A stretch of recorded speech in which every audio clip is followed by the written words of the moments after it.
አቦታት ጸሎት ኮሩ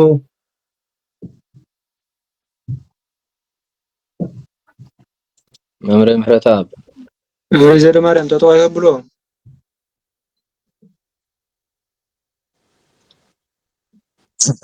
ጎሮ አቦታት እሺ ጉባኤ ቅዱሳን ዘባረከ ይባርከልና ንበል አቡነ ዘበሰማያት تقدس من كتم سامر سكوي قبل بكارك كما بسماكم وهذا من درسي سامي تنازل من كل وما لنا من يهدي بالإزاء بسلام يتابعنا نزيو السماء ستعالى ديننا والهم من كل قسم زاكيت من قسال وسال كندين لا أقربك إنجلتنا كود إنجلتنا نجاك السلام نشيرو تانت ما سور كبر كيساس نرتين تام أقول يسوع كروسوس كونيسر ولنا تعبنا ገላጥ ምስጢራት እግዚአብሔር መንፈስ ቅዱስ ይግለጥላችሁ። በስመ አብ ወወልድ ወመንፈስ ቅዱስ አሃዱ አምላክ ምዕራፍ እስራ ወክልኤቱ ወአርአየኒ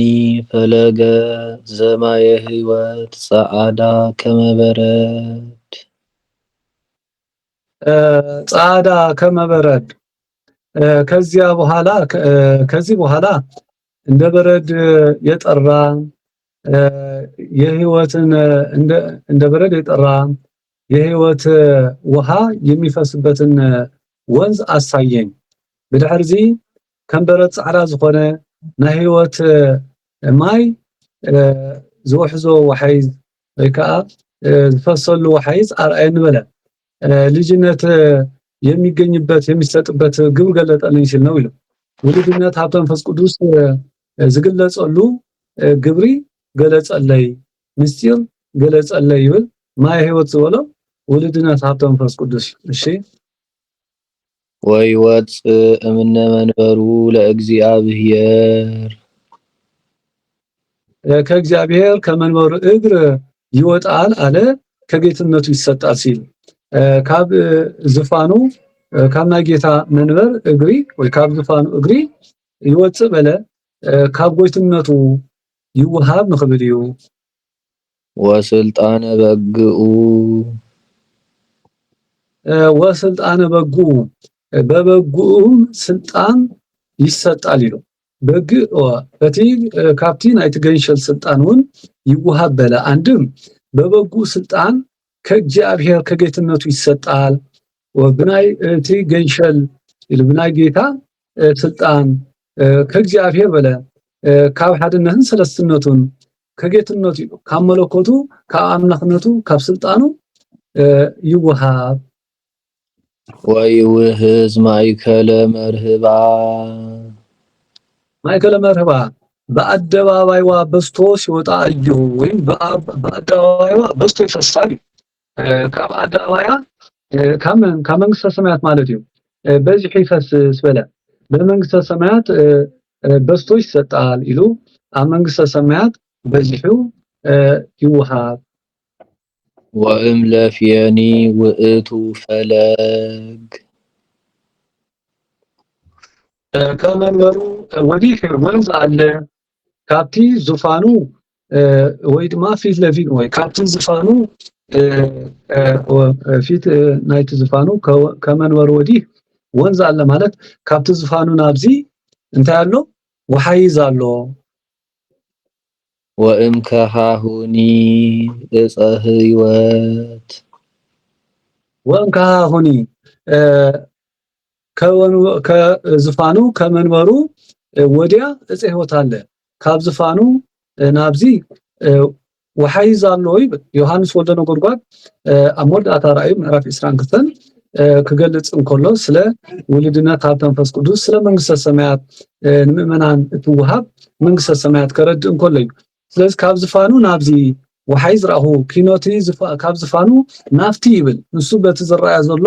እፀ ሕይወት ረአየ ማለት እዩ እሞ ካብ ዙፋኑ ናፍቲ ይብል ወዲያ ማለት ናፍቲ ካብ ዙፋኑ ናፍቲ ድማ እፀ ሕይወት ክትወሃብ ረአኹ መለ አው መንበር በመካከል ነው እጂ መንበር ኣብ ማእከል ዘሎ ማለት ስለዚህ ወንበር በመካከል ነው ይሉ ኣብ ማእከል ዘሎ ከምጻት አስቀድሞ ልጅነት ሲሰጥ ከምጽአት በኋላ ትንሣኤ ሲሰጥ አየሁ ሲል ነው። ስለዚህ ካብ ምጽአት አቀዲሙ ወይ ቅድሚ ምጽአት ውልድነት ድሕሪ ምጽአት ከዓ እንታይ ኣሎ ትንሣኤ ኣሎ ኢሉ ማለት እዩ። አንድም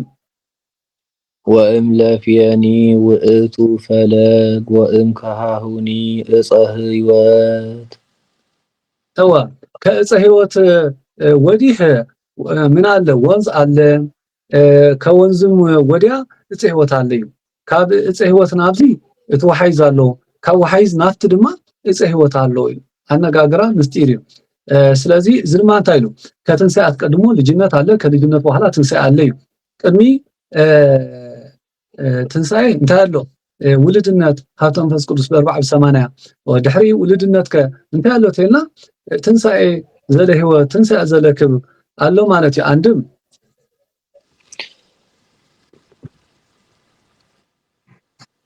ወእምለፍየኒ ፈለግ ወእምከሃሁኒ ዕፀ ሕይወት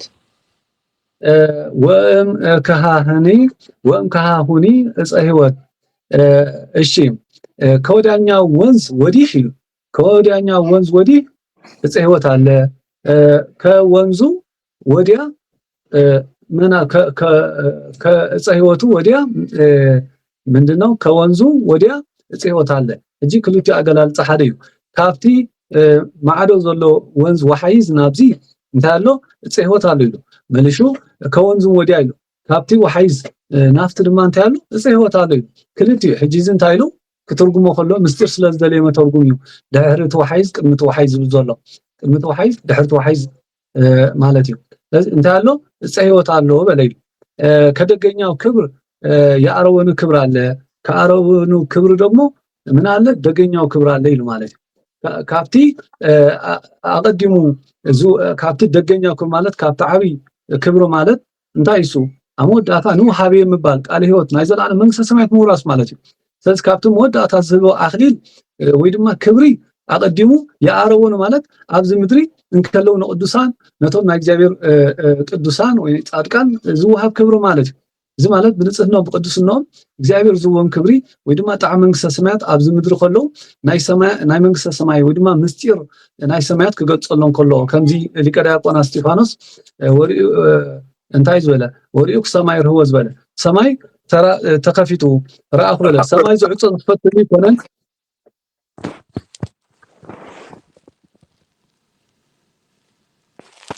ሰማይ ዝዕጾ ዝፈት ኮይኑ ይኮነን እንታይ ደኣ ዘይተገልጸ ምስጢር ተገልጸ ንኽብል ይንበሪ። ስለዚ ኣብዚ ምድሪ ከሎ ቅዱሳን ዝግለጸሎ ምስጢር ኣሎ። እዚ ንጽሐ ስጋ ንጽሐ ልቡና እንታይ ንጽሐ ስጋ ንጽሐ ነፍስ ንጽሐ ልቡና ንብሎ 10 ማዕርጋት ንብሎ ካብ ጽማዊ ክሳብ እንታይ ነጽሮተ ስሉስ ቅዱስ ወይ ድማ ከዊነ እሳት እንብሎ ከዊነ እሳት እዚ ኣብ አረጋዊ መንፈሳዊ መጽሐፈ መነኮሳት አንቀጽ 24 እንረኽቦ ጣዕም መንግስት ማለት ጣዕም መንፈሳዊ ድማ ጸጋና እግዚአብሔር ኣብ ቅዱሳን ከመይ ዝበለ ፍልጠት ከመይ ዝበለ ምስጢር ከመይ ዝበለ መንፈሳዊ ፍልጠት ይገልጸሎም ማለት ሕጂቲ የአረወን ማለት መጻንሒ ዝኸውን ክብሪ ማለት ኣብዚ ምድሪ ከለው ጣዕሚ መንፈስ ቅዱስ ዝፈልጥሉ ማለት እዩ። ካብቲ ደገኛ ማለት ካብቲ አሞዳታ ኣብቲ ናይ ፍርዲ ግዜ ንኡ ሃቤ ብሩካን ብልአብ ኣቱም ብሩካን ናይ ቦይ ንዑ ምስ በለ ዝህቦ ክብሪ አቀዲሙ ኣብዚ ምድሪ ከሎ ንቅዱሳን እግዚአብሔር ብተአምራት ብተአምራት መንፈስ ቅዱስ ብኩሉ ሓይሊ ሂቡ ይገልጾም እዩ ማለት እዩ። እሞ ስለዚህ እዚ እቲ የአረቦኑ ዝብሎት እቲ መጻንሒ ከም ማለት እዩ። እጂ ከምዚ ሰብ ጣዓሞት ንብሎ ወይ መጻንሒ ይበልዕ ሞ ድሕራይ እቲ ዝዓበየ ምስራሕ ኩሎም ዝተኣከቡ ማኣዲ ከም ዝስራዓሉ ከም ምዃን ቅዱሳን ክሳብቲ ንኩላቶም ብሓባር ንኡ ሃቤ ዝብል የአረቦን ዝበሎ ማለት እቲ መጻንሒ ዝህቦም ክብሪ ማለት እዩ። እሺ ወይገብር ፍርየ 12 ለለ አሃዱ ወር ለእያንዳንዱ ወር 12 ፍሬ ያፈራል። እጂ ወይገብር ኣብ ነፍስ ወከፍ ወርሒ 12 ፍሬ የፍር ማለት 12 ሐዋርያት ባስተማሩት እዩ ወይም በ12 ሐዋርያት ስብከት ይወረሳል። ብናይ 12 ሐዋርያት ስብከት እንታይ ይግበር ትውረስ ويورث መንግስተ ሰማያት በ12 ስዩማን ይብል ምሳሌው ሆነ በቲ ናይ ብሉይ ኪዳን ስዩማን ተበለውን በቲና አገልግሎት መንፈሳው ማለት እሺ ወቆጽለ እጹኒ ፈውስ ለህይወተ አህዛብ ለህይወተ አህዛብ ቅጠሉም ለአህዛብ ሰውነት ፈውስ ነው አለ ለአህዛብ ሰውነት ተስፋ ነው ወይም ተስፋነቱ ለአህዛብ ሰውነት ነው ይብል እጂ ተቆጽሊ በለ ማለት 12 ፍሬ ፍሪ ተቆጽለ ድማ ንአህዛብ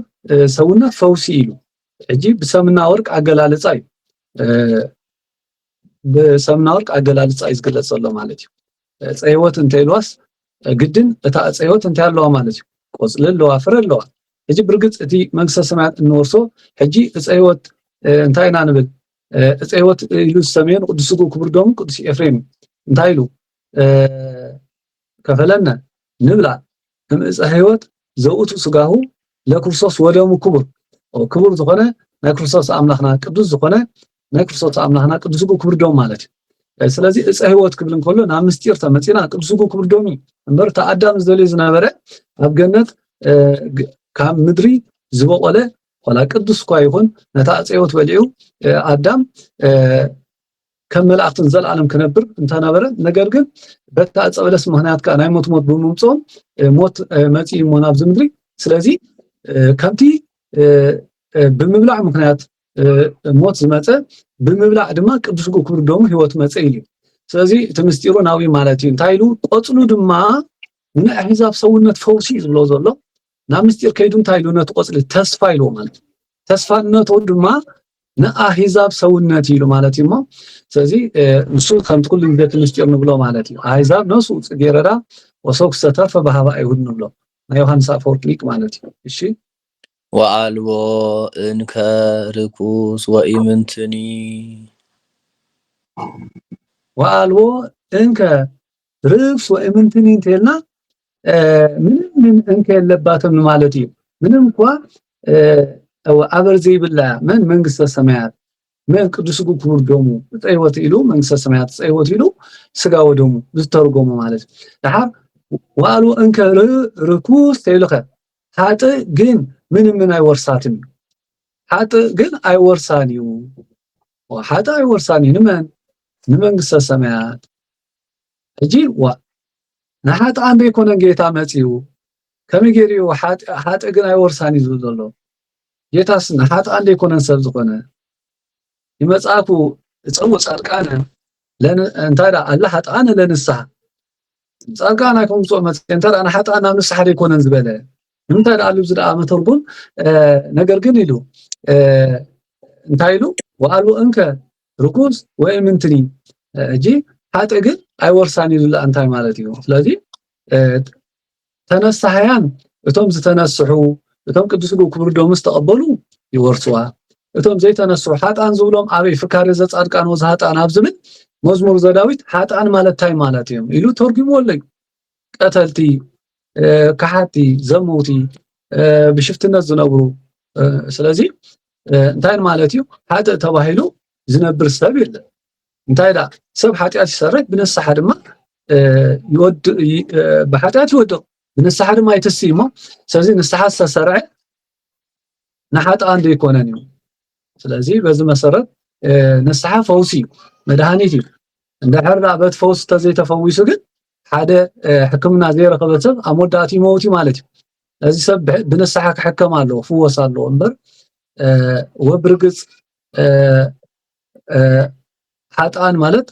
ጻድቃን ኮይና ይኮናን ኣብዚ ምድር ነበር ጻድቅ ኮን ማዓልቲ ሸውዓተ ጊዜ ወጡ ሸውዓተ ጊዜ ይትስዩ ስለዚህ ብንስሐ ዝወደቀ ብንስሐ ይትስዩ ነገር ግን ሀጥ እንታይ ነው አይወርሳኒ ወይ ድማ ሀጣን አይወርሷኒም ኩልኮሎ እንታ ኮይኖም ይወርስዋ ሀጣን ማለት እቶም በኃጢአት ሰሪሖም ዝተንሱ ይወርስዋ እምበር እቶም ኣብ ኃጢአት ዝነበሩ ግን አይወርስዋኒም ስለዚህ መንግስተ ሰማያት ንክርስቶስ ዝመሰሉ እግዚአብሔር ዝመሰሉ ያ ማለት እዩ እሺ ወሃለወ ውስቴታ መንበረ እግዚአብሔር መንበረ እግዚአብሔር የእግዚአብሔር ጌትነቱ ታውቆባት ይኖራል ናይ እግዚአብሔር ቤትነቱ ወጣን ተፈለ እግዚአብሔር መለኮቱ ኣብ አይነት ወበግኡ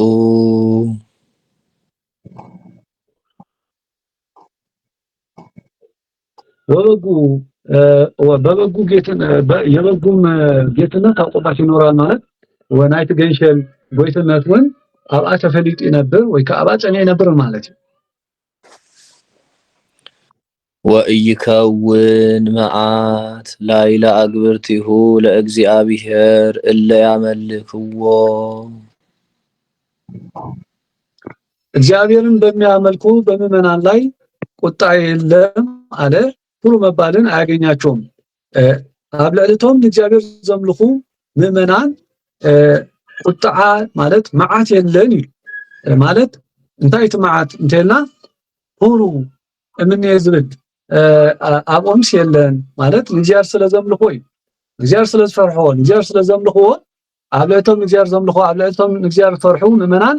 እንታይ የለን መዓት ማለት ሁሉ መባል የለን ይሉ አንድም እግዚአብሔርን በሚያመልኩ ምእመናን ክህደት የለም ይሉ አብለልቶም እግዚአብሔር ዘምልኩ እግዚአብሔር ዘአምኑ ምእመናን ክህደት የለን ማለት ጹሩይ ትምርቲ ቅኑዕ ትምርቲ ዳንበር ክህደት ምንፍቅና የለን ስለዚህ እንታይ ይረኽቦም ክህደት አይረኽቦም ይሉ መዓት ንዝበሎ ትርጉም ከሎ ክህደት በለ ማለት እቲ መዓት ዝበለ ክህደት ማዕበይ በየናይ ጥቅሲ ከይኑ ምስክር አምጪው ማአተ አሪዮስ ከም ዝብል ይብለና ማአተ አሪዮስ ከም ዝብል ናይ አሪዮስ መዓት ማለት ታዩ ክህደት ንኽብል ማለት ስለዚህ እለ ያመልኩ ወበለሞ አላ ያመልኩ ወልዩ መተርጉም እንታይ አይካህድዎን እዮም አላ ያመልኩዎ ምእመናን እግዚአብሔር አምልኮ ዳንበር እግዚአብሔር ሳይካህድዎን እዮም ይብል ማለት ያመልኩታል እንጂ እግዚአብሔርን አይክዱትም ወይርዩ ገጾ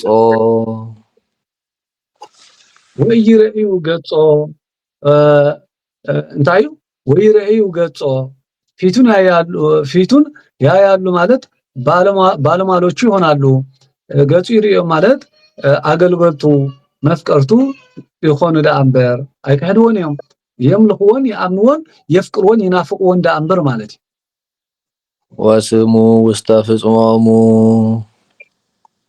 ስሙም በፊታቸው ተጽፏል በግንባራቸው ተጽፏል ስሙኻ ኣብ ግንባሮም ጽሑፍ ይበለ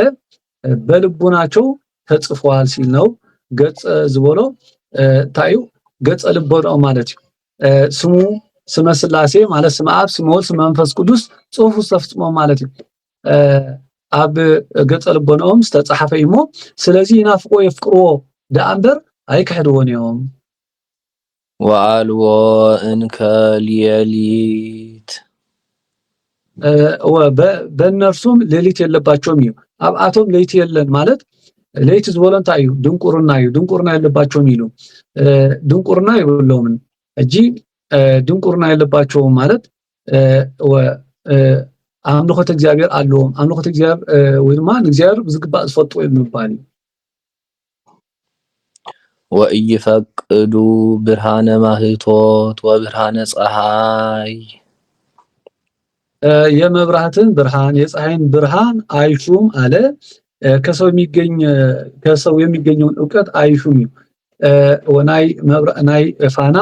ናይ ልቺ መብራት ማለት ከሙኻ ናይ ፀሐይ ብርሃን አይልዮም ማለት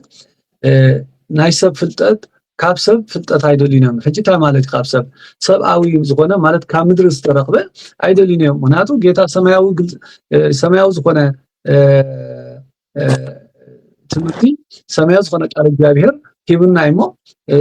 ሰብ ሰራሽ ማለት እዩ ሰብ ሰርሖ ሰብ ዝፈጠሮ ልብ ወለድ ዝኾነ ጽንጿይ ዝኾነ አይልዮም ማለት እዩ እምበር ሐዋርያት ሰብ ደይኮኑ ካብ ጌታ ዝተማሃሮ ጌታ ዝገለጸሎም ዝማሃሮና ስለዚህ ኣንሕና ዝምረኒ ደልኔ ኣነ ባዕለይ መምህር እንዳበልካ ሙግያይ ዘይኮነስ እንታይ ዳ በቲ ንሐዋርያት ዝገለጸሎም ሐዋርያት ድማ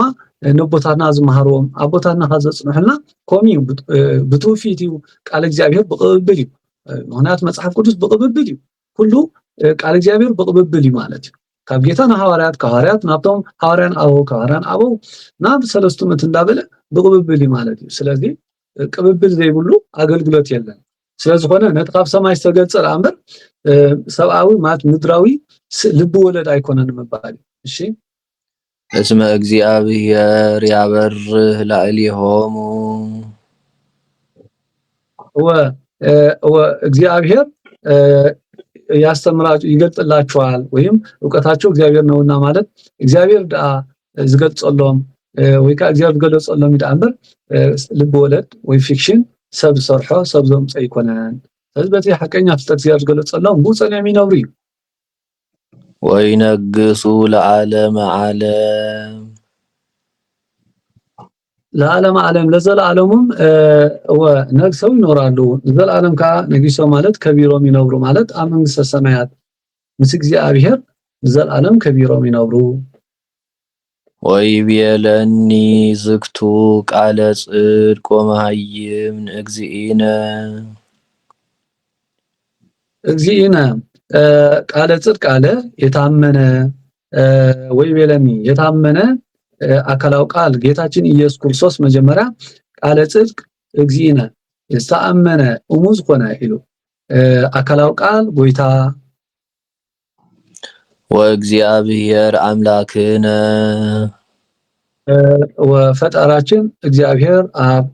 ከመሆን አጂብ ሰለስትነት ሂዙ ከገለጽ ከትርጉም ስለደለ መጀመሪያ ይዝርዝሮ ማለት እዩ ማለት ይዝርዝሮ ማለት ቃለ ጽድቅ እግዚእነ ብሎ ንአካላው ቃል ወልድ እግዚአብሔር ይሉ እግዚእነ አምላክነ ምስወለ ድማ ንመን ይሉ እግዚአብሔር አምላክነ ምስወለ ፈጣሪና እግዚአብሔር አቦ በለ እሺ ወመንፈሰ ነቢያት ዘፈነወ መልአኮ ከመያር ኢዮሙ ለአግብርቲሁ ዘሃለወ ይኩን ፍጡነ ዘሃለወ ይኩን ፍጡነ በነቢያት አድሮ ነቢያትን የሚያናገር ፈጥኖ ይደረግ ዘንድ ያለውን ለባለሟሎቹ ይነግራቸው ዘንድ መልአኩን የሰደደ ወይ መልአኩን የላከ መንፈስ ቅዱስ ገንዘብ የሚሆን ወይ መንፈስ ቅዱስ ይሉ ከመውን እትን ነቢያት ትንቢት ዘናገረ ከኸውን ዘሎ ወይ ክመጽእ ዘሎ መልአኩ ይሁ መልአኩ ሰዲዱ ዘናገረ መንፈስ ቅዱስ ስለዚህ አወል መንፈስ ቅዱስ ወይቤለኒ ናሁ ወይቤል ወናሁ እመጽእ ፍጡነ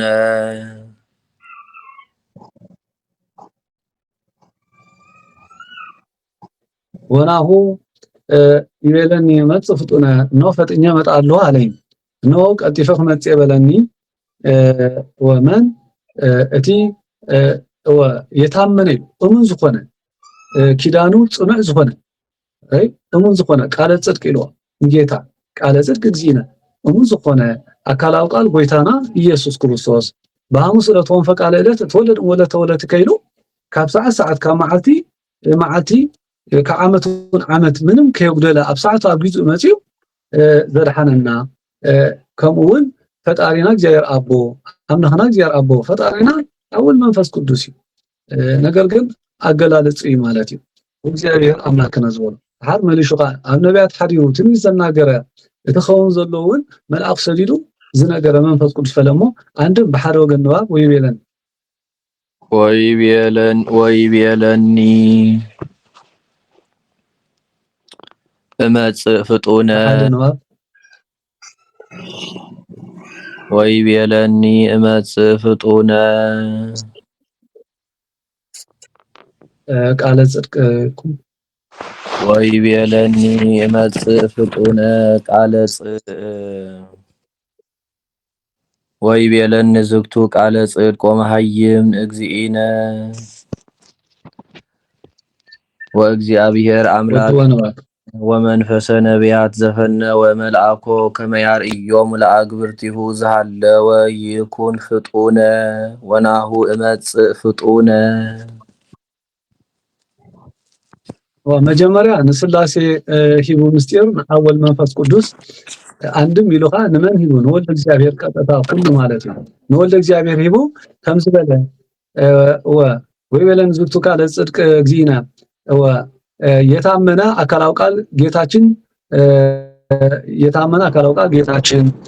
ፈጣራችን እግዚአብሔር እንዲሁ ማለት ነቢያትን በነቢያት አድሮ ነቢያትን ትንቢት ያናገረኝ ይደረግ ዘንድ ያለውን ባለሟሎችን ይደረግ ዘንድ ያለውን መልአኩ ሰዶ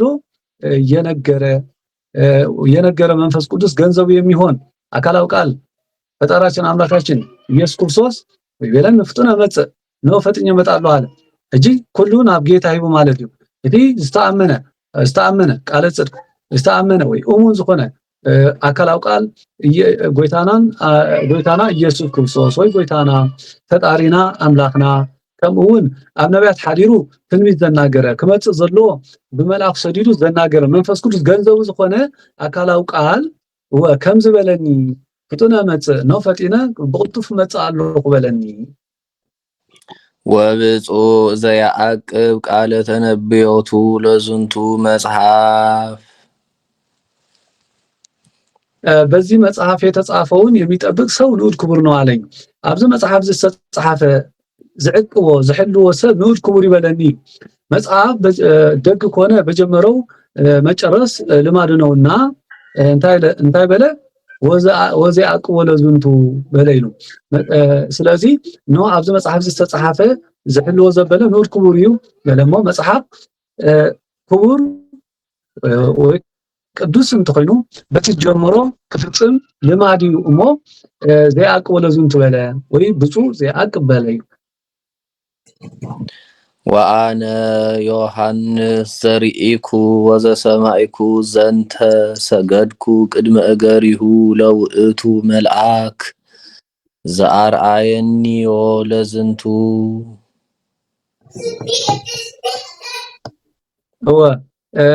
ይህን ራእይ ያየውን ዮሐንስ ሰገድኩ ቅድመ እገሪሁ ይህን ራእይ ያየሁት እኔ ዮሐንስ ሰገድኩ ቅድመ እገሪሁ ለውእቱ መልአክ ዘአርአየኒዮ ይህንን ራእይ ለገለጸልኝ የነገረኝም የነገረኝም ቢል መልአክ ከእግሩ ስር ምንድነው ከእግሩ በታች ሰገድኩ በለ ወድቄ ሰገድኩ እነሆ ድማ ዝረአኹ አነ ዮሐንስ ሰገድኩ ቅድመ እገሪሁ ሰገድኩ ቅድመ እገሪሁ ይታተ እገሪሁ ሓደ ነዚ ራእይ ንዝገለጸለይ መልአክ ኣብ ትሕቲ እግሩ ወዲቐ ሰገድኩ በለ ወይቤለኒ ኢትስግድ ሊተ ኡቅ ዮጊ መቼ ለእኔ እንዳትሰግድ አለኝ ንዓይ ስገደለይ ናባይ ትስገድ በለኒ በለ እጂ ይደግሞ እዩ ዘሎ ካልኣይ ግዜ መጀመርያ ኣብ ዝሓለፈ ምዕራፍ ኢትስግድ ሊተ ኡቅ ኢትስግድ ሊተ ኢልዎ እዩ ናባይ ትስገድ ናባይ ከይትሰግድ ፍለጥ ተረዳ ኢልዎ እዩ። ስለዚ ዮሐንስ ሰግደሉ ዘሎ ስግዳን ናይ ክብሪ ምዃኑ መረዳእታ ካልኣይ ግዜ ደገሞ እምበር ዮሐንስ ዘአክል ሃዋርያ ስለ ነገረ ስግደት ዘይፈልጥ ኮይኑ ይኮነን። ብመሰረት ከዓ ኦርቶዶክስ ተዋህዶ ቤተክርስትያን ናይ ኣምልኾት ስግደት ሓደ ኣምላኽ ያትሰግድ ስለዚህ እቲ ናይ ስግደት ከማን በዓሉ ብሰለስተ ወገን እዩ ማለት እዩ። ሰጊድ ኣሎ እዚ አንቀጸ ጸሎት ክንሪኦ ንኽእል ኢና ፍትሐ ነገሥት ሰጊድ ኣሎ ሙሉእ ብርክኻን ግንባርካን ናብ መሬት ኣልጊብካ ማለት እዩ። ድሓርካ ኣስተብርኮ ኣሎ ኣስተብርኮኻ ክሳብ ጉልበትካ ጥራሕ ማለት እዩ። ድሓር ኣድንኖ ከዓ ማለት እዩ ኣድንኖ ርእስካ ኣሎ። ስለዚ ሰጊድ ንሓደ እግዚኣብሔር እዩ ክንብል ከለና ናይ ኣምልኾት እዩ ስግደት ናይ ክብሪ ስግደት ክንብል ከለና ድማ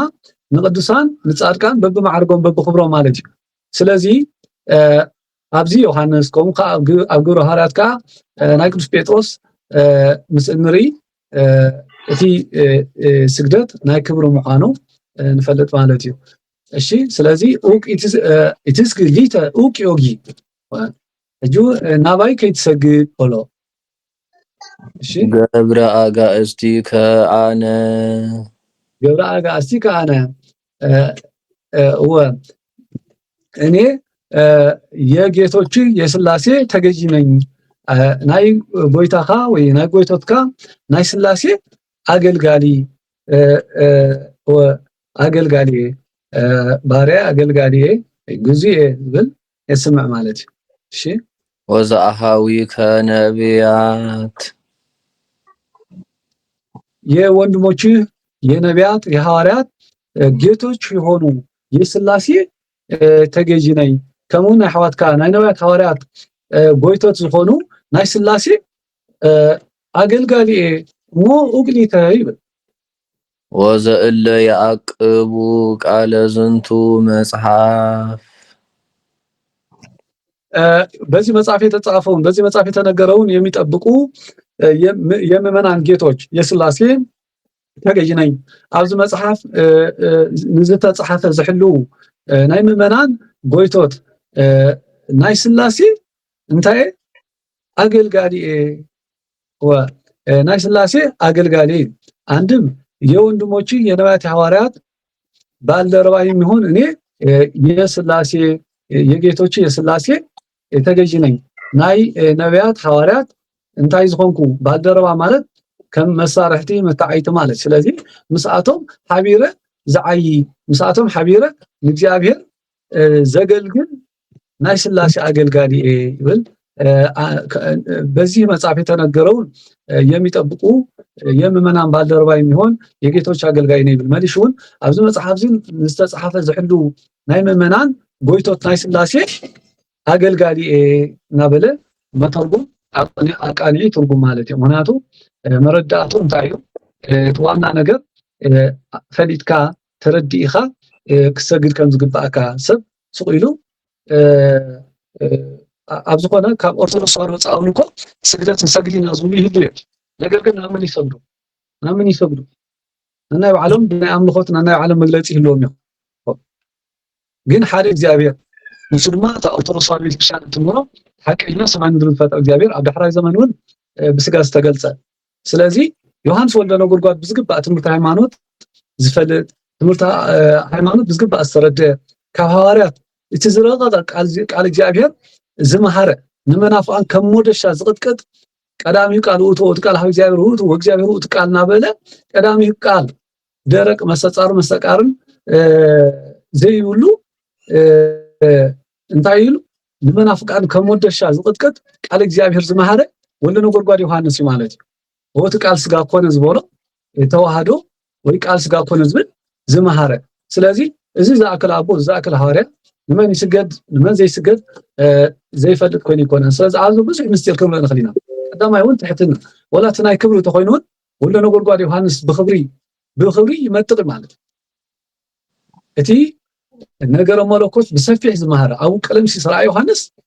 ብጸጋ ብኽብሪ ይመጥቕ ማለት ዝበልጥን ዝረቅቕን ብኩሉ ብኽብሪ ብጸጋ ሁሉ ማዕርጉ ለዓለ ዝኾነ ማለት እዩ ስለዚህ እዚ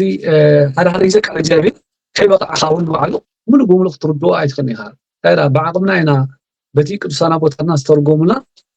እናተረዳእና ንኸይድ እምበር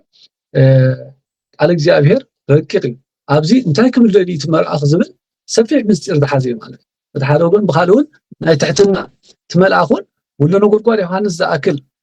ዘይረፍቅ ዝተህፅኑ ለእግዚእ ዝበሎ ኣብ ሕቕፎ ጎይታ ኣብ ሕፅኒ ኢልዎ ኣብ ጎኑ ጎይታ ዝቕመጥ ዝነበረ ምስጢራት ኩሉ ዝፈለጠ ከምኡውን ጌታ ዝዕጥቆ ዝነበረ ምስተዓጠቐ እውን እንታይ እዩ ጾርን ስጋዊ ነገር ስጋዊ ሓሳብ ኩሉ ዝጠፋሉ ከም መላእክቲ ዝኾነ እቲ ንጹህ ወልደ ነጎድጓድ ዮሐንስ ድንግል ዮሐንስ ወንጌላዊ ናብ መልአክ ሰግድ ከሎ እቲ መልአክ ዶ ክሰግደሉ ነይሩ ናይ ክብሪ መን እስኪ ምሰገደ ኢሉሞ ስለዚ ዮሐንስ ናይ ትሕትና መምህሪ ማለት እዩ ክንዚ ምስጢር ክንዝርቀ ዝፈለጠ ነቲ መልአክ ሰግደሉ እንከሎ ሓደ ግዜ ንእሽተይ ነገር ፈሊጥና እኳ ኣነ ትሕት ክብለሉ ነስብ ኣነ ናብዚ ጎንበስ ክብል ኣነ ነዚ ናይ ኣኽብረት ኢለ ድንን ክብለሉ ርእሰይ ንብል ኢና ሰባት ብትዕቢት ብንእሽተይ ነገር ኢጎ ብንእሽተይ ኣነነት ብንእሽተይ ትዕቢት ተበሊዕና ወይ ከዓ ተወጢርና ኣነ ነዚ ንብል ኢና ስለዚ እቲ ኩሉ ምስጢር ዝሓዘ ምስጢር ዝፈለጠ ወልደ ነጎድጓድ ዮሐንስ ልቢ ወልደ ነጎድጓድ ዮሐንስ ኣእምሮ ወልደ ነጎድጓድ ዮሐንስ ከመይ ዝበለ ኮነ ይኸውን መን ከክበፅሕ ይኽእል ኣእምሮ ናይቲ ቃል ስጋ ኮነ ዝበለ ኣእምሮ ናይቲ ቀዳሚው ቃል ዝበለ ውእቱ ቃል ሀብ እግዚአብሔር ውእቱ ወእግዚአብሔር ውእቱ ቃል ዝበለ ናይቲ ወልደ ነጎድጓድ ናይቲ ፍቁሩ ናይቲ ካብ ሐዋርያት ተፈልዩ ዝተሰወረ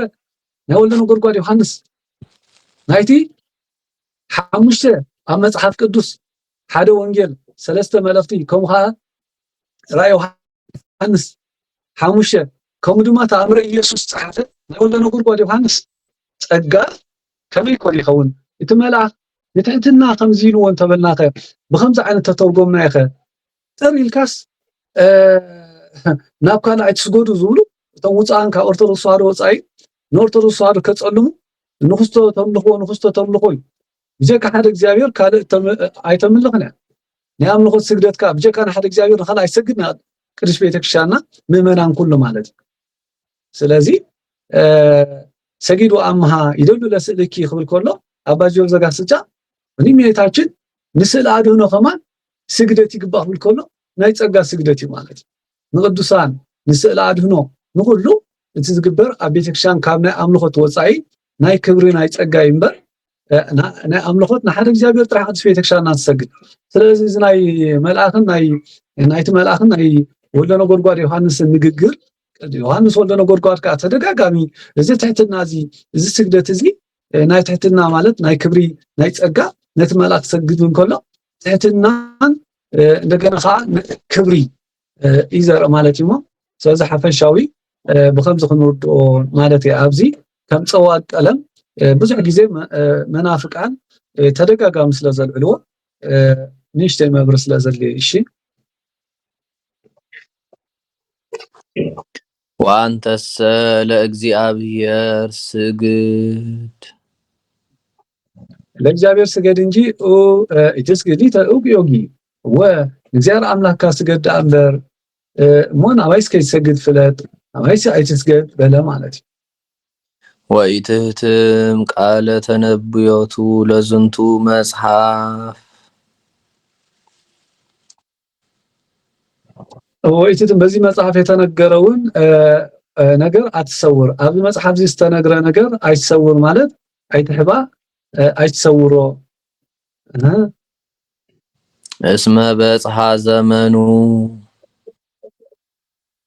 እስመ በጽሐ ዘመኑ ጊዜው ደርሷልና ወአብዚ መጽሐፍ ዝተጻፈ ነገር አይተህባ አይተሰውር በለ ከመይ ጊዜው በጽሒ እስመ በጽሐ ጊዜው በጽሒ ሞ ወአብዚ መጽሐፍ ዝተጻፈ እንታይ አይትግበር አይተሰውር አይተህባ ግሊስ ካልአ ተናገር እምበር ወለዘገፍአኒ ይገፍእዎ እንከ የበደለን የሚበድሉበት ኢሉ ወለዘገፍአኒ ይገፍእዎ ነቲ ዝበደለ ዝብድሉሉ ማለት ነቲ ኣብ ሕማስ ተረኽበ ነቲ ዘይተነሰ ነቲ ብሓጢኣቱ ከይተነሳ ዝሞተ ወይ ድማ ኣብ ሓጢኣት ጸኒዑ ብትረት ልቢ ዝነበረ ንዕኡ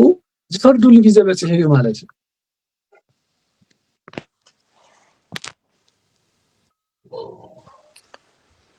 ወለዘረስሃኒ ያረስህዎ እንከ ወለዘረስሃኒ ያረስህዎ እንከ ኃጥእንም ኃጥእ የሚሉበት ጊዜ ደርሷልና ነታ ኃጥኡን ኃጥእ ዝብሉሉ ጊዜስ በጽሒ እዩ እሞ እንታይ ትግበር ኣብዚ መጽሐፍ ዝተጻሕፈ አይተሰውር አይተህባ ገሊጽካ ነገር ዳእምበር ንግር ወይ ታርመም ዝብሎ ወይ ድማ ወኢትህትም ቃለ ተነብዮ ዝብሎ ማለት እዩ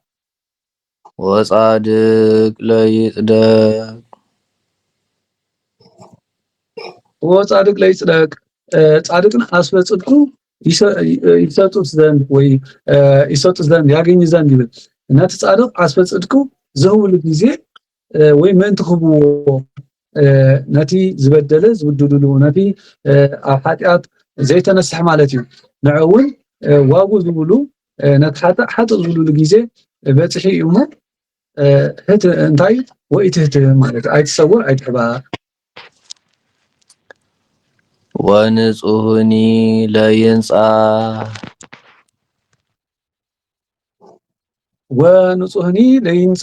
ንጹህንም አስፈ ንጽህናውን የሚሰጡበት ጊዜ ወይ ይሰጡት ዘንድ እዩ ነቲ ንጹህን አስፈ ንጹህኑ ምእንቲ ክብዎ አይትሰውር ገሊጽካ መሃር ዳእምበር እዩ እሺ አንድም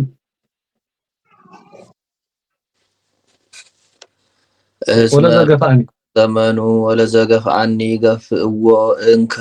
ወለዘረሰሃኒ ያረስህዎ እንከ ወጻድቅ ለይጽደቅ ወንጹህኒ ለይንጻሕ የበደለውን እንጂ በድሉታል የበደለውን እንጂ በድሉታል ኃጥእንም እንጂ ኃጥእ ይሉታል ጻድቁንም አስበጽድቁ ምንድነው ያገኛል ንጹህም አስበንጽህናውን ያገኛል ይሉ ነቲ ዝገፍዐ ክገፍዕዎ ማለት ነቲ ዝበደለ ክበድሉ ነቲ ዝበደለ ክበድልዎ ማለት በፍርድ ማለት በፍርድ ጊዜ ነቲ ኃጥእ ነቶም ኃጥኣን ሁሩምኒ ነቶም ጻድቃንካ ኑ ሃቤ ስለዝብሉ ስላሴ ስለዝብሉ ጎይታ እሞ ነቲ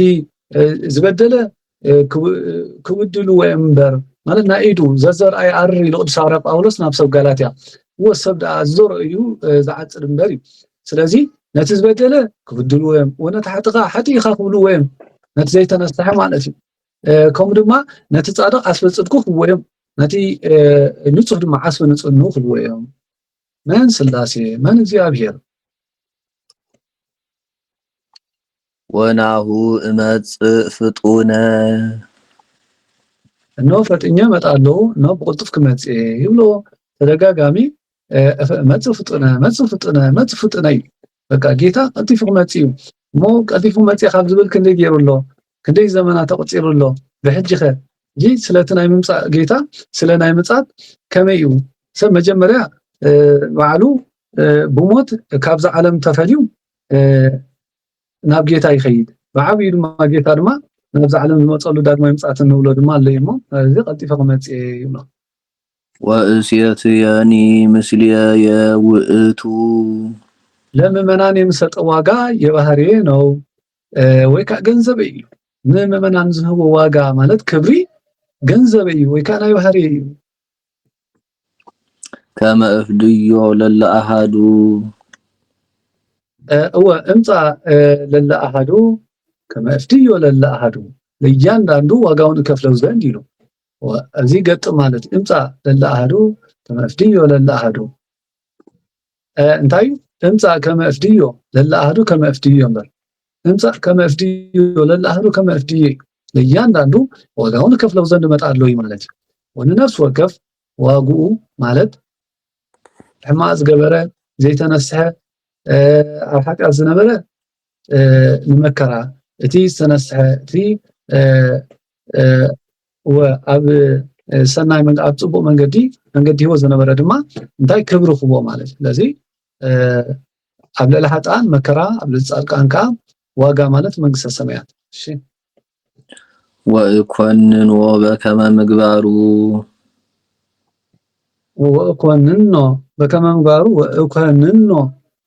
በከመ ምግባሩ እንደ ስራው እሰጠው ዘንድ ይሉ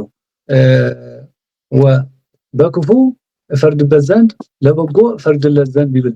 ወነፍስ ወከፍ ማለት ከከምት ዝሰርሖ ከከምት ምግባሩ ወይ ፈዲዮ በከመ ምግባሩ ማለት ከከምት ዋጉ ከከምት ዝገበሮ ከከምት ስርሑ በለሞ ነቲ ሕማቅ ዝገበረ ፈርዶ ነቲ ጽቡቕ ዝገበረ ድማ ክብሪ ክቦ ማለት እዩ እሺ ወእኮንኖ በከመ ምግባሩ አነ ውእቱ አልፋ ወኦ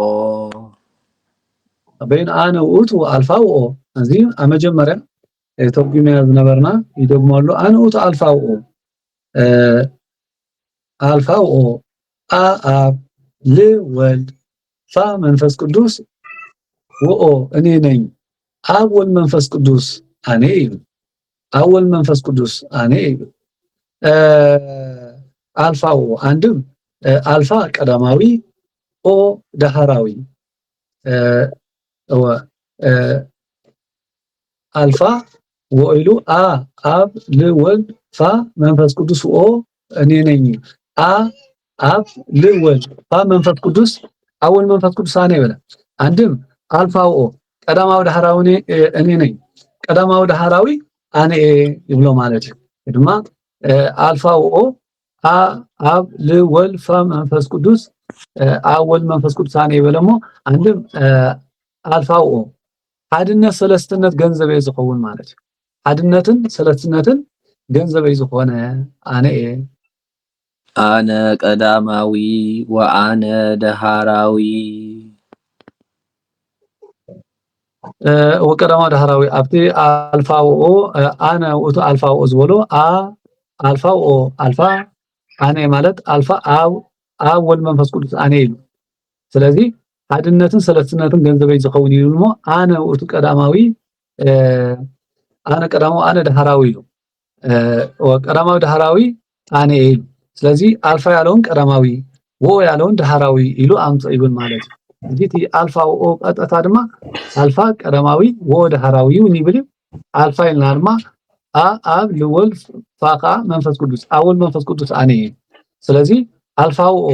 ዝበሎ ደግሞ ኣነ ቀዳማዊ ኣነ ዳህራዊ ኢሉ ተርጎሞ ማለት እዩ አልፋ ቀዳማዊ ወ ዳህራዊ ኢሉ ተርጎሞሞ ቀዳማዊ ዳህራዊ ዝኾንኩ ኣነ ርእስ ወማህለት ርእስ ወማህለት ሕጂ ድማ ርእስ ወማህለት ኢሉ ነቲ አልፋ ወኦ ቀዳማዊ ዳህራዊ ኢሉ ተርጉሞ ነቲ ቀዳማዊ ዳህራዊ ዝብል ድማ ርእስ ወማህለት ኢሉ ተርጎሞ ስለዚ ርእስ ማህለት ጥንት ፍጻሜ መሆን እኔ ነኝ ጥንቲ ፍጻሜ ማለት ቀዳማዊ ዳህራዊ ዝበሎ ርእስ ወማህለት ዝበሎ ማለት ነው ጥንትን ፍጻሜን ዝኾንኩ ኣነ ወጠነ እቲ ጥንት ስለዚ ካብ መጀመርያ ዝነበርኩ ክሳብ መወዳእታ ማለት እንታይ እዩ ፈጻሜ መፈጻም እንታይ እዩ ፍጻሜ ማለት እንታይ ማለት እዩ መጀመርያን መወዳእታን ማለት ቀዳማዊ ዳህራዊ እንደገና መጀመርያን መወዳእታን ኣነ እዩ ማለት ጌታ ንሱ መጀመርያ መወዳእታ ንሱ ማለት ስለዚ ጥንት ርእስ ወማህለት ዝበሎ ማለት እዩ ንዑ ድማ ነቲ ቀዳማዊ ዳህራዊ ዝበሎ ርእስ ማህለት ኢሉ ተርጎመ ርእስ ቀዳማውን ዝበሎ ርእስ ይምጾ ዳህራዊ ዝበሎ ድማ ማህለት ኢሉ ተርጎሙ ማለት ስለዚ ዳህራዊ ቀዳማዊ ጥንት ፍጻሜ ዝኾንኩ ኣነ ማለት ቀዳማዊ ዳህራዊ ኣነ መጀመርያን ጥንት ዝኾንኩ ኣነ ይብል እሺ ብፁዓን እለ አንጽሁ አልባሲሆሙ ብፁዓን እለ አንጽሁ አልባሲሆሙ ወሰውነታቸው ከኃጢአት የለዩ ሰዎች ንዑዳን ክቡራን ናቸው እቶም ሰውነቶም ከኃጢአት ዝፈለዩ ሰባት ንዑዳን ክቡራን እዮም እሞ ብፁዓን ናበለ ይኸይድ እሺ ከመ ይኩን ስልጣኖሙ ላዕለ ዕፀ ሕይወት በልጅነት በሚገኝ ክብር ሰልጥነው ይኖሩ ዘንድ በውልድነት በጥምቀት ብዝርከብ ክብሪ ነጊሶም ሰልጥኖም ዝነብሩ ማለት ሰውነቶም ከኃጢአት ዝፈለዩ ሰባት ንዑዳን ክቡራን እዮም ምክንያቱ በውልድነት ብዝርከብ እንታይ ብጥምቀት ብዝርከብ ክብሪ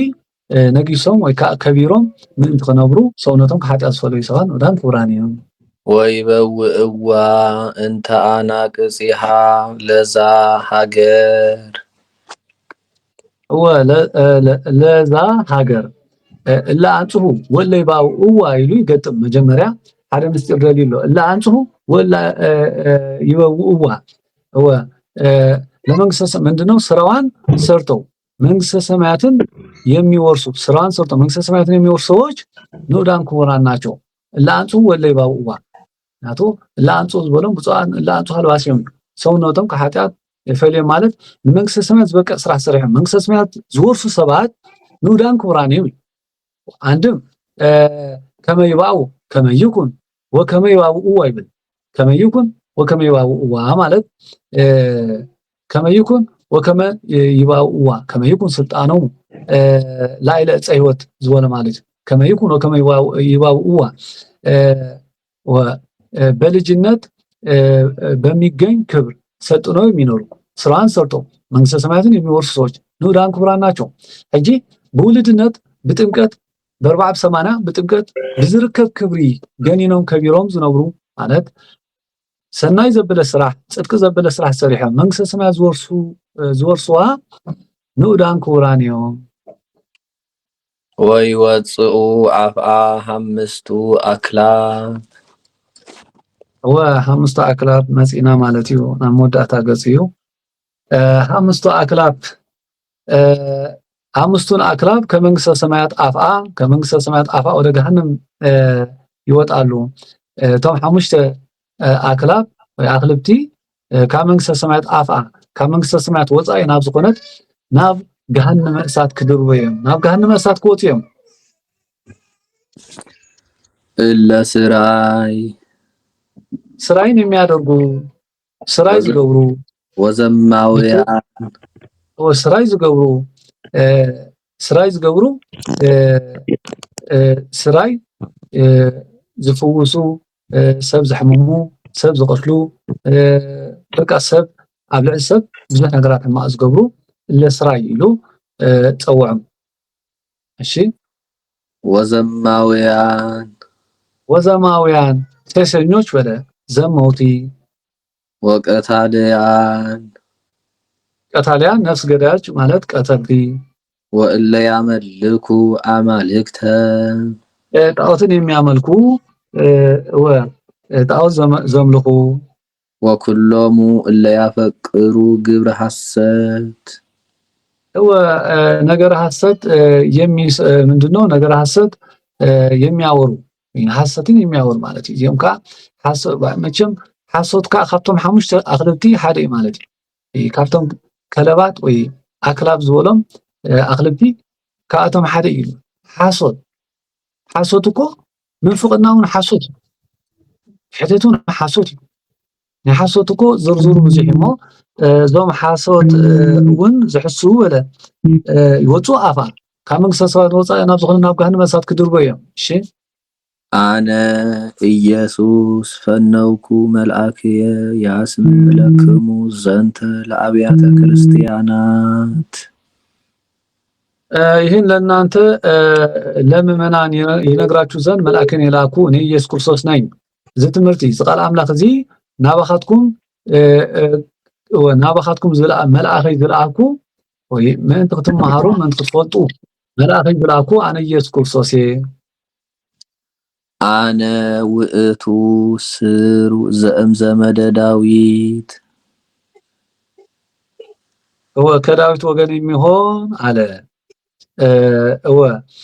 ይቀውም ስር ወእሴይ ከም ዝብል እንግዲህ እንዲህ ብሎ የተነገረልኝ ይሉ አነ ውእቱ ስር እምዘመደ ዳዊት እንታይ እምዘመደ ዳዊት ካብ ወገን ዳዊት ዝኾንኩ ማለት ይቀውም ስር ወእሴይ ተባሂሉ ዝተነገረለይ ኮከበ ብርሃን ጽባሃዊ ጽባሃዊ ኮከብ ይሰርቅ ያዕቆብ ወያትት ኃጢአትን እስራኤል ተባሂሉ ትንቢት ተነግረለይ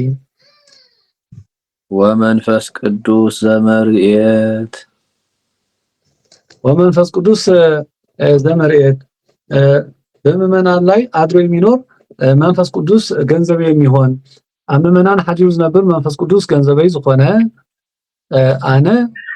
ኢየሱስ ክርስቶስ ኢሉ ንላዕሊ እንዳተርጎመ ይኸይድ እሺ እንዳኣሰረ ወይ ቢሉ ለይምጻእ ዘመርኤት ወዘይቤሉ ይብል ምእመናን ለይምጻእ ያሉት መንፈስ ቅዱስ ገንዘብ የሚሆን እኔ መንፈስ ቅዱስ እንታይ ምእመናን ወይቤሉ ምእመናን ለይምጻእ ኢሎም ዝልምንዎ መንፈስ ቅዱስ ወይ ድማ ዝብልዎ ለይምጻእ ናባና ይምጻእ ዝብልዎ መንፈስ ቅዱስ ገንዘበይ ዝኸውን አንድም ወመንፈስ ቅዱስ ዘመርኤት ወመንፈስ ቅዱስ ዘመርኤት መንፈስ ቅዱስ ገንዘብ የሚሆን ወመንፈስ ቅዱስ ገንዘበይ ዝኾነ አነ ኢየሱስ ክርስቶስ ወይቤለኒ ለይምጻእ ወዘይቤሉኒ ለይምጻእ ምእመናንም ለይምጻእ የሚሉኝ እኔ ነኝ ምእመናን ትምጻእ መንግስትከ ዝብሉኒ ወድማ ለይምጻእ ማለት ማራናታ ተውሎና አይብል ሓቂ መጽእ እግዚእ መጻኢ ዲ ትርጉም ወጎይታ ነዓ ዝብሉኒ ጎይታ መንግስትኻ ትምጻእ ዝብሉኒ ኖ አነ ኢየሱስ ክርስቶስ እየ ወዘጸምአኒ ለይምጻእ ወዘጸምአኒ የተጠማ ወደ እኔ ይምጣ ዝጸምኦ ናባይ ይምጻእ ወዘይፈቅድ ለይንሳእ ማይ ህይወት በከንቱ አነ ውእቱ ማይ ህይወት እንታይ ኢልዎ ቅዱስ ጴጥሮስ ምዕራፍ 5 ንረኽቦ ሓይለ ቃል ወትፈቅዱኑ ትሁሩ ክትከዱ ዶ ትደልዩኹም ምስ በሎም እግዚኦ ሀበ መኑ ንሐውር ንዘቃለ ህይወት ዘለዓለም ብከ ናይ ዘለዓለም ህይወት ቃል አባሃሎ እሞ ካባኻሞ ናመን ክንከይድ እንደገና መንገድን ህይወትን አኔ እንደገና ማይ ህይወት አኔ እንደገና ኩሉ ጌታ ነፍስ ወከፍ ተናገሩ ኣብ ወንጌል ስለዚ ኣብዚ ድማ እንታይ በለ ለዘፀምአኒ ይምፃእ ወዘፀምአኒ ይምፃእ ወዘፀምአኒ ይምፃእ እቲ ዝጠምአ እንተሎ ይምፃእ እዩ እሺ ወዘይፈቅድ ለይንሳእ ማይ ህይወት በል ማለት ያሻም ያለ ዋጋ ማይ ህይወትን ያገኝ ዘንድ የሻበን የመን ሳይግር ልጅነትን ያገኝ ይሉ እቲ ዝደለየ ይሉ እቲ ፀመ እቲ ዝደለየ ማለት ታይ ማለት እዩ እቲ ዝደለየኒ ወይ በአይመን ድምፅ ቆልዓ ወአነ ስምዑ ለኩሉ ዘይሰምዕ ቃለ ዝንቱ መጽሐፍ እሺ እቲ በአይ ዝኣመነ እንታይ ግበር ኢሉ ከይፀዓረ ከይደኸመ ውልድነት ይርከብ ኢሉ ማለት እዩ ሞ ወዲ በርብዓ ጓል ብሰማንያ ውልድነት ኣብ ቅዱስ ቤተክርስትያንና እቲ ካብ ብወለዱ ክጥምዖ ዘይከኣለ ድማ ወይ ድማ ካብ ኣማንያን ተረኺቡ ምስ ዓበየ ዝኣመነ ድማ ተማሂሩ ከምቲ ዝግባእ ስርዓት ናይ ቤተክርስትያን ፈፂሙ ይጥምዖ ማለት እዩ ስለዚ እቲ ዝፀምኦ ማለት ንሱ እዩ እቲ ማይ ህይወት ዝበሎ ውልድነት ጥምቀት ሃብተ መንፈስ ቅዱስ እዩ እሺ ወአነ ስምዑ ለኩሉ ዘይሰምዕ ቃለ ዝንቱ መጽሐፍ በዚህ መጽሐፍ የተነገረውን ሰምቶ የሚያስተውል ይሉ ኣብዚ መጽሐፍ እዚ ዝተጻሕፈ ሰሚዑ ዘስተውዕል ወይ ከዓ ሰሚዑ ብልቡ ዝሓዘ እመወሰከ ዲቤሁ ይውየስክ እግዚአብሔር ላዕሌሁ መቅሰፍተ ዘጽሑፍ ውስተ ዝንቱ መጽሐፍ ዮሐንስ ወንጌላዊ ያየው ብዙ ነበረ ዮሐንስ አፈወርቅ ከፍሎታል ብሎ ከዚህ መጽሐፍ የከፈለ ይሉ በዚህ መጽሐፍ የከፈለ ምንድነው በዚህ መጽሐፍ የጨመረ ዮሐንስ ወንጌላዊ ያየው ብዙ ነበረ ዮሐንስ አፈወርቅ ከፍሎታል ብሎ በዚህ መጽሐፍ የጨመረ ይሉ ቢጨምር እግዚአብሔር በዚህ መጽሐፍ የተናገረውን መቅሰፍ ይጨምርበታል ቢጨምርበት ምስክሩ ነኝ ይሉ ዮሐንስ ወልደ ነጎድጓድ ዝርአዮ ራእይ ብዙሕ ነበረ ዮሐንስ አፈወርቅ ካልኣይ ጊዜ ክጽሕፎም ከሎ ከፊሉሊ ወይ ከዓ ጉዲሉሊ ኢሉ በዓሉ ካብ ልቦኑ ኣመንጩ ዝወሰኸ ሰብ ካብቲ ኣብዚ መጽሐፍ ዝተጻሕፈ ወይ ዝተነግረ መዓት ክውሰኾ እዩ ይበል ከም ዝውሰኾ ወአነ ስምዑ ኣነ ምስክር እየ ወእመኒ አሰሰለ እሙስተ ቃለ ዝንቱ መጽሐፍ ያስየስል እግዚአብሔር ክፍሎ እምዕፀ ሕይወት ዮሐንስ ወንጌላዊ ያየው ጥቂት ነበረ ዮሐንስ አፈወርቅ እንጂ ጨምሮበታል ብሎ ከዚህ መጽሐፍ የተጻፈ ቢቀንስ ወይ ቢከፍል እግዚአብሔር በልጅነት የሚገኝ ክብር እድል ፈንታውን ጿተራውን እንዲከፍልበት ይከፍልበታል ብዬ እንዲከፍልበት ምስክሩ ነው ይብል ዮሐንስ ወልደ ነጎድጓድ ዝርአዮ ውሕድ ነበረ ዮሐንስ አፈወርቅ ወሲኹሉ ኢሉ ካብዚ መጽሐፍ ዝተጻሕፈ ዝቕንስ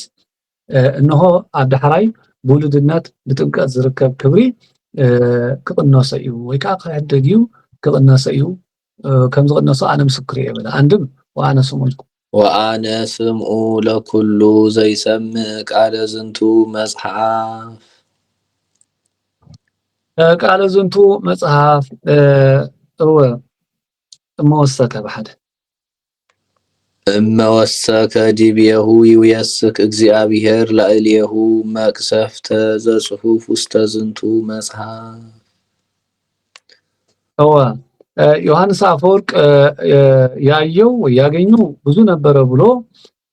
ዮሐንስ አፈወርቅ ያየው ብዙ ነበረ ምንድነው ያገኘው ብዙ ነበረ የኋላ ሰዎች ቀንሰውታል ብሎ በዚህ መጽሐፍ ላይ ቢጨምር በዚህ መጽሐፍ የተነገረውን ማዕት ይጨምርበታል ብዬ እንዲጨምርበት እኔ ምስክሩ ነኝ ይለው ዮሐንስ አፈወርቅ ዝረኸቦ ብዙሕ ነይሩ ናይ ዳሓሮት ሰባት ወይ ዳሓሮት ሊቃውንቲ ቀኒሶም ኢሉ ኣብዚ መጽሐፍ ዝውስኽ እንተሎ ወይ ዝወሰኸ እኖ ኣብዚ መጽሐፍ ካብ ዝተነገረ ማዓት ከም ዝውስኸ ኣነ ምስክር እየ ወእመኒ አሰሰለ እንውስተ ቃለ ዝንቱ መጽሐፍ ያስየስል እግዚአብሔር ክፍሎ እምፀ ህይወት ዮሐንስ አፈወርቅ ዝረኸቦ መጽሐፍ ውሕድ ነይሩ ናይ ዳሕሮት ሰባት ማለት ዳሕሮት ሊቃውንቲ እዮም ወሲኾም ኢሉ ኣብዚ መጽሐፍ እዚ ካብዚ መጽሐፍ እዚ ዘጉድል ድማ እግዚአብሔር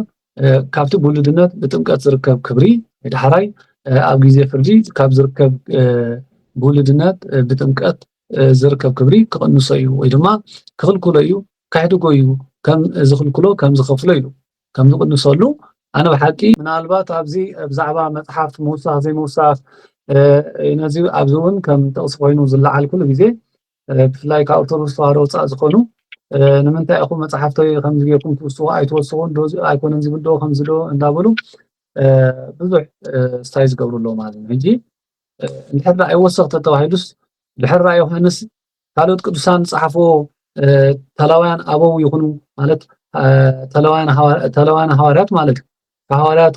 ቀጥሎም ዝመጹ አበው ሐዋርያን አበው ንብሎም ማለት እዩ ሐዋርያን አበው ቀጥሎምን ሊቃውንት ኩላቶም ዝጸሓፎ መጽሓፍቲ ኣይቅበሉን እዮም ማለት እዩ ስለዚ ንባዕሎም ቅዱሳን ካብ ድሕር ዮሐንስ ተጻሓፈ ዘይቅበሉ እንትኾይኖም ምን ዝሃቦም ዳ ሒዞም ዳ ይዛረቡ ወይ ድማ እቶም ካልኦት ዝፀውዕዎም ድሕርቲ ዝሮዝሮን ስለ ፕሮቴስታንት ዝዛረብ ተኾይና ካብቲ ከም መራሕዮም ገይሮም ዝቆፅርዎ ከም ማርቲን ሉተር ጀሚርካ ካልኦት እውን ዝፅውዕዎም ናታቶም ማለት እዩ ስለዚ ሓፈሻዊ እዚ ነገር እዚ ዘይተተሓሓዘ ሓሳባት ሒዞም ስለዘዕንሉ ስለዝዛረቡ እዩ ብመሰረት ግን እዚ ቃል እዚ ጸሓፊ እሞ መን እዩ ወልደ ነጎድጓድ ዮሐንስ ድዩ ወልደ ነጎድጓድ ዮሐንስ ከም መልአክ ዲኹም ኢልዎ መልአክ ንወልደ ነጎድጓድ ዮሐንስ እንተኮይኑ ብላዕለዋይ ትርጓሜ ተርጉምና ድሓር መሊሱ ወልደ ነጎድጓድ ዮሐንስ እንተይልዎ ድማ ኣብዚ መጽሓፍ እዚ ካብ ዝተጻሕፈ ክብል እንከሎ ወልደ ነጎድጓድ ዮሐንስ እንተኮይኑ ንዳሕሮት ኢሉ ናይ ዳሕሮ ዮሐንስ አፈወርቅ ድማ ጠፊኡ ስለ ዝነበረ ታሪኹ ማለት እዩ ዮሐንስ እንታይ ኢልዎ ኤጲስቆጶስ ወይ ድማ ሜትሮፖሊስ እንዳበልና ኣብቲ መጀመርያ ዝተረኽናዮ እዩ ዮሐንስ አፈወርቅ ነዚ መጽሓፍ እዚ ጠፊኡ ብጽሑፍ ጥራሕ 3 ምዕት ራእይ ዮሐንስ ከም ዘሎ ገሊጾም ነገር ግን እቲ መጽሓፍ ኣይተረኸን ጸጉዩ ናይ ዮሐንስ አፈወርቅ ድማ ኣብ ደሴት ኣብ ተኣሰረሉ ግዜ ነዚ መጽሓፍ እዚ ረኺብዎ ሙሉእ ዝኾነ መጽሓፍ ድማ ናባና ቀቢልና ማለት እዩ ስለዚ ዮሐንስ አፈወርቅ እንተይሉ ድማ መተርጉም ብኩሉ የምጾ ማለት እዩ ዝሮ ካብቲ ዝተላዓለ ሕጂ ነዊሕ ክሕዘና ስለ ዝኾነ ኣብ ልዕሊ እዚ መጽሓፍ ዝወሰኸ ወይ ከዓ ዘጉደለ ዝብሲ መሰረቱ ብራናታት መጽሓፍቲ ኩሉ በበይኑ ዝነበረ እምበር ብሓደ ተጠሪዙ ከምዚ ሕጂ ካብ መጀመርያ ክሳብ መወዳእታ ዝተጠረዘውን ኣይኮነን ኣብዚ መጽሓፍ ዝተተባሂሉ ከዓ ኣብ ተራ ዮሐንስ እንተኮይኑ ኣብ ራእይ ዮሐንስ ከዓ ዝውስኽ ነገር የለን ኣብ መጽሓፍ ቅዱስ ኢሎም ጠቕሊሎም ዝሕዝዎ እንተኮይኖም ድማ ጌጋ እተተሓሳስብዎ ማለት እዩ ምክንያቱ ትመላኽ ዝብሎ ዘሎ ንወልደ ነጎድጓድ ዮሐንስ ኣብቲ ዝረአዮ ራእይ መጽሓፍ ስለ ዝኾነ ሓፈሻዊ ንዑ ዝኻለ ርእሱ ዝኻለ ባይብል ስታዲ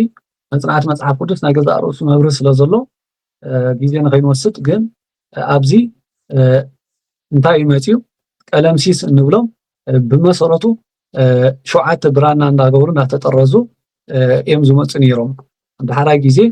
ናብ ግዕዝ ክትርጎሙ ከሎ ንዓና ከም ሓደ ራእይ ዮሐንስ 22 ምዕራፉ ብሓደ ኮይኑ ማለት እዩ ቀለምሲስ ተባሂሉ 7 ብራና ነዋሕቲ ተጠቕሊሉ እቲ 22 ምዕራፍ ኣብ ቀረባ ግዜ እውን ተረኺቡ ነይሩ ማለት እዩ በዚ ኮይኑ በዚ ናይ ራእይ ዮሐንስ ናይ ገዛ ርእሱ ሓተታን መብረን ዘለዎ ስለ ዝኾነ ነዚ ዝሓዝናዮ መብርሂ ጠፊኡ ዝነበረ እዩ ድሓር ተረኺቡ እዩ ስለዚ ጠፊኡ ነይሩ እንተተረኺቡ ድማ ከምዚ ጎዲሉ እዚ ጎዲሉ ወይ ከምዚ ተወሲኹ ነይሩ እንዳበሉ ካልኦት ንኸይወስኹ ሕጂ ምውሳኽ ልማዶም ዝኾኑ መፅሓፍቲ ዘጋግዩን መፅሓፍቲ ዘበላሹ ብዙሓት ስለ ዘለዉ ሕጂ ከም ኣብነት ወንጌላውያን 4 ወንጌል ኢና እንፈልጥ ነገር ግን ካልኦት ወንጌል እንዳበሉ ወንጌል ዘቶማስ ወንጌል ዘያዕቆብ እንዳበሉ መዓት ወንጌል እንዳበሉ ቶም ግኖሲዝም ብዙሕ መፅሓፍቲ በዓሎም ኣፈልፊሎም በዓሎም ከም ጥልዑም ድጥዕሞም ገይሮም ነዛ ሕጂ ንሪኦ ዘለና ውፅኢት ኣብ ዓለም 30,000 ልዕሊውን ዝኸውን ናይ እምነት ትካላት እናፈንጨሉ ነታ ሓንቲ ክርስትና ነታ ሓንቲ እምነት ነታ ወልድ ዋሃብ ትብል ነታ ሓንቲ ቅንዕቲ መንገዲ ህይወት ዝኾነ ትምህርቲ ኦርቶዶክስ ተዋህዶ ብዙሕ ፈተና ኮይኖም ኣለዉ ማለት እዩ ስለዚ ሓፈሻዊ እንታይ ማለት እዩ እቲ ናይ መፅሓፍቲ ስለ መፅሓፍ ተተነጊሩ ኣብ ልዕሊ እዚ መፅሓፍ ዝበሎ ናይ ባዕሉ ኣመክንዮ ስለ ዘለዎ ናይ ወልደ ነጎድጓድ ናይ ዮሐንስ ራእዩ ጠፊኡ ስለ ዝነበረ እቲ ቀለምሲስ ንብሎ ወይ እቲ ራእይ ዮሐንስ ንብሎ ማለት እዩ እሺ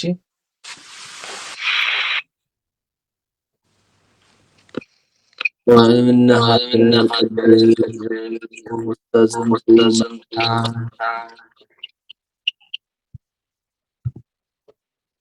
እሺ መለሰለኝ ነበር ومنها ቅድስት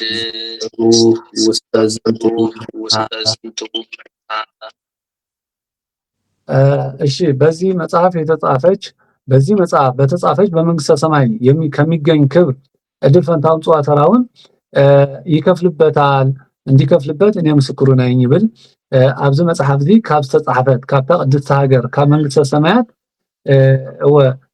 እቲ እድል ጽዋዕ ተርታ ወይ ከዓ ተራ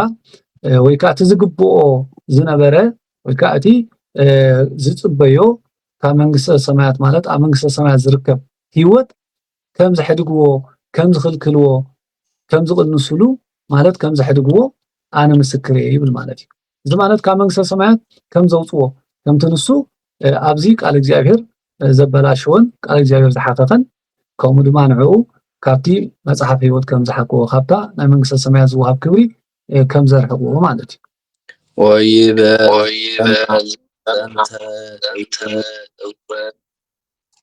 ይህን እየሰማ ወይ ይከፈልበታል ወይ ይጨመርበታል ይበል ኢሉ እቲ ነዚ ሰምዐ ኩሉ ወይ ይበል እንታይ እወ ክኽፈሎ እዩ ማለት ክቕነሶ እዩ እወ መዓትካ ክውሰኸ ይበል እወ በረከት ክብሪ ክሕደጎ እዩ ወይ ከዓ ክቕነሶ እዩ እወ መዓት መከራ ክውሰኸ ይበል ማለት እዩ አሜን ፈጥኜ እመጣለሁና ይበል አሜን ወቀልጢፈ ክመጽእ እሞ ምስ በለ ይበል አሜን ኢሉ አሜን ይከፈልበታል አሜን ይጨመርበታል ወቀልጢፈ ክመጽእ በለሞ መጽእ ፍጡነ ሕጁን ፍጡነ መጽእ ይደጋግሞ ጌታ ወቀልጢፈ ክመጽእ በሎ እሞ ስለዚህ አሜን ይጨመርበታል አሜን ይከፈልበታል ወበሐቂ ክውሰኸ እዩ እንታይ መዓት ወበሐቂ ክቕነሶ እንታይ በረከት ክብሪ ማለት እዩ ነዓም የኢየሱስ መጽእ ፍጡነ ቢለው የናፍቆት አነጋገር ጌታ ኢየሱስ ክርስቶስ አቤቱ ነአ ይለዋል ኢሉ መጽእ ፍጡነ ምስ በሎ ወልደ ነጎድጓድ ዮሐንስ ከዓ ናይ ናፍቆት አነጋገር ናይ ናፍቆት አገላለጽ ገይሩ ጌታ ኢየሱስ ክርስቶስ ወነዓ ቀጢፍካ ነዓ ወነዓ በለ ኢሉ አንድም መጽእ ፍጡነ ብሎት ነበርና ይበል አሜን ጌታ ኢየሱስ ክርስቶስ ይሁን ነአ አለው እዩ እጂ ቀጢፈ ክመጽእ መጽእ ፍጡነ ኢልዎ ስለ ዝነበረ ባዕሉ ወልደ ነጎድጓድ ከዓ እንታይ ኢሉ አሜን ኢሉ ጌታ ኢየሱስ ክርስቶስ ወነዓ ኢሉ ይኹን ነዓ ወምጻእ ጌታ ይብሉ እዩ ጸጋሁ ለእግዚእነ ክርስቶስ ምስለ የጌታችን የኢየሱስ ክርስቶስ ጸጋ በሁላችን በሁላችን ይደረግልን ማለት ነው። ይደረግላችሁ ይደርባችሁ ይብል ጸጋ ጎይታናን ኢየሱስ ክርስቶስ አባኩም ይሕደር ይኹናልኩ አሜን አሜን ወአሜን ይኹነልና በዚህ የተፈጠረ ራእየ ዮሐንስ ራእየ ዮሐንስ ያየው ራእይ ደረሰ ተፈጸመ። ዮሐንስ ራእይ ኖ በጽሐ ኖ ተፈጸመ።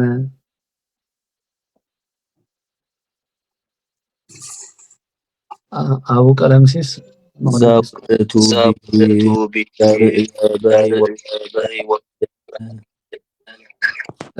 አቡ ቀለምሲስ ብሂል ማለት እዩ ዘርየ በህይወቱ አቡ ቀለምሲስ ወለሞ ብሂል ዘውቱ ብሂል ዘርየ በህይወቱ ይህም በህይወት ሳለ ያየው ራእይ ማለት ነው። ያየውን ራእይ ቢል አንድ ነው ይሉ ዝኻ በህይወት ኮሎ ዘራእየው ራእይ ማለት እዩ። መን ማለት አቡ ቀለምሲስ ማለት በህይወትን ከሎ ዘራእየ ራእይ ማለት እዩ። ወስብሃት አነሳስቶ ላጀመረን አጀምሮ ላስፈጸመን ለእግዚአብሔር ምስጋና ይግባው። አላህ ዘጀመረና አጀምሮ ለፈጸመና ለእግዚአብሔር ምስጋና ይሁን። ተፈጸመ እግዚአብሔር አጀምሩ አላህ ዘጀመረና አጀምሩ ዘፈጸመና ክብር ምስጋና ይሁን። ናይ ትርጓሜ ሐዲሳት ዓቀቡ ቁልቆለቱ ጽንጽሕለው ኩሉ ነገራት እዩ እቸም ዓቀብ ክዲው ቁልቁል ክትወርድ ክንደይ ነገራት እዩ ዝረኽበካ ሓደ ሰብ ሓደ ዓዲ ናብ ሓደ ዓዲ ኸይ ስለዚ ትርጓሜ ሐዲሳትካ ካብ መጀመርቱ ውዳሴ ማርያም ቅዳሴ ማርያም ትምህርተ ወዓት ኪዳን ክንትርጉም እንደገና ቀፂልና ወንጌል መቅድመ ወንጌል ከምኡውን 4 ወንጌላውያን እንደገና 14 መልእክቲ ጳውሎስ መልእክታት ከምኡ ድማ 7 መልእክታት ምስ ግብረ ሐዋርያትን ራእየ ዮሐንስ ካን ተፈጸመ ይሞ ትምህርቲ ዝፍጸም ኮይኑ ዝውዳእ ኮይኑ ይኮነን ነገር ግን ኪደት ናይቲ ወንበር ከሓደ ደረጃ ናብ ሓደ ደረጃ ክየት ስለ ዘሎ ተቃለ እግዚአብሔር አብጽሕና ይለናሞ እግዚአብሔር አምላክ ልብ ሐዋርያት ከፈተ ልብ ኩላትና ይክፈት ተቃለም ተቃለ እግዚአብሔር ከአብ ልብ ኩላትና ይሕድሮ አነ ድማ ከመቦታተይ ከምቶም ሊቃውንቲ ኩርዎ መሃሩ ኢለ መሪቀ ባሪኸ እግዚአብሔር አምላክ 30 60 ፈረኸነ ፍሪ ኩልኻትኩም ኣብ ቤተ ክርስቲያናት ኣብ ኩሉ ፍልሰታ ኮን ከሎ ቅዳሴ ማርያም ክትርጉሙ ከምኡ ድማ ኣብ ሕማማት እውን ኮን ከሎ ኪዳንን ትምህርተ ወዓትን ክንትርጉም በብ ዘለና እቲ መንፈሳዊ ተልእኮ እዩ። ከምኡ ድማ ደቀ መዛሙርቲ በብ ዝተኻእለኩም እናፍረና ክንከይድ ነፍሲ ከነድሕን ናይ ወንጌል ስራሕ ነፍሲ ምድሓን እሞ ነፍሲ ከነድሕን ነፍሲ ርብት እንተፀግበታ ኣኩተከይ ሰብ ቃል እግዚአብሔር ተፀጊቡ እዩ ዘመስግን እሞ ንኩሉ ምእመናን ንኩላቶም ብዝተኻእለና ክመሃር ልቦን ዝኸፈተ ኩሉ እናመሃርኩም 30 ተኸነፍር ናይ እግዚአብሔር ፈቃድ ይኹን እሞ ብሓቂ እግዚአብሔር አምላክ ዝኸበረን ዝተመስገነን ይኹን። ኩሉ እንታይ እዩ ዓቀበቱ ቁልቁለቱ እንደገና ከዓ ዝመፅእ ፅንፅሕለን እምንን ግጭትን አለ መንገዲ ከይድ ከለኩ እዚ ኣብ ቃል እግዚአብሔር ድማ ልቦናና ክድይብ ክወርድ ከምኡ ድማ ገሊኡ ቃል እግዚአብሔር ክጥንክረና ተረና ገሊኡ ደስ ክብለና ከሕጉሰና ገሊኡ ከፀውገና ቃል እግዚአብሔር ምጽናዕ ማለት ምሽምዳት ኩሉ ነገር መሓዝ ከቢድ እሞ ነቲ ኩሉ ነገር ውፃእ ውረድ ሓሊፍና ብትዕግስቲ ጀመርቱ ብዙሓትን ፈፀምቲ ግን ውሕዳት እዮም። ኣብ መጀመርቱ ብዙሓት ኢና ነርና ምክንያቱ ከም እዩ 34 ኮንካ ክትጅምሮ ወንበር ድሓር ግን ከምዚ ናይ ተቀዳደምቲ ብሽክለታ ብዙሓት ይብገሱ እሞ ኣብ መወዳእታ ሓንፃፅ ዝበፅሑ ከምኡ ከዓ እዞም ጎየይቲ ብእግሮም ዝጎይውን ዝቀዳደሙ ጉያ እውን ከምኡ ጎዮም ኣብ መወዳእታ ግን ህንፃፅ ዝረግዙ ቆሚኦም ውሕዳት እሞ ስለዚ ከምዚ ኢልና ናብ መፈፀምታ ዘብፅሐና እግዚአብሔር ከምስጋና ይኹን። ዝኾነ ሕቶ እንተልዩን ሕቶ ናይ መወዳእታ ዝኾነ እንተልዩ ትውስኹ ሓሳብ እውን ናባኻትኩም ገድፎ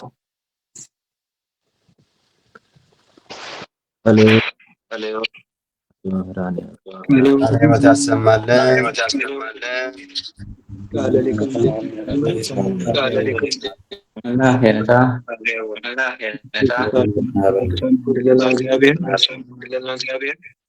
كلمة تسمعنا أنت آمين. يحبر اسمعنا لك أنت ربوتات. كلمة تسمعنا يعني يحبر اسمعنا. كلمة تسمعنا يعني